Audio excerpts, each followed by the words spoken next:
पुढील बातमीकडे खासदार Shrikant शिंदेंच्या हेलिकॉप्टरचं emergency landing करण्यात आलेलं आहे। बीडच्या पोलीस मुख्यालयामध्ये या हेलिकॉप्टरचं इमर्जन्सी लँडिंग करण्यात आलं। श्रीकांत शिंदेंच्या हेलिकॉप्टरचं बीडकडून परभणीकडे जाण्यासाठी टेक ऑफ झालं होतं, मात्र परभणीत सुरू असलेल्या जोरदार पावसामुळे हेलिकॉप्टरचं बीडमध्येच लँडिंग करण्यात आलेलं आहे। दरम्यान आता बीडवरून श्रीकांत शिंदे कारने परभणीला रवाना झाले। खासदार श्रीकांत शिंदे यांची मराठवाड्यामध्ये जनसंवाद यात्रा सुरू आहे आणि याच दरम्यान ते बीडमध्ये आज आले होते।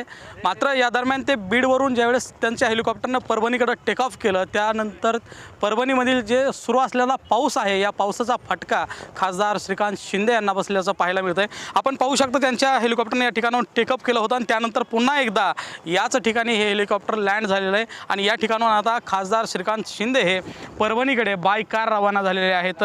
एकीकडे जर पाहिलं तर पावसानं सर्वसामान्यांचे हाल केलेले आहेत, शेतकऱ्याचं देखील अतोनात नुकसान केलेलं आहे। मात्र आता या पावसामुळे याचा फटका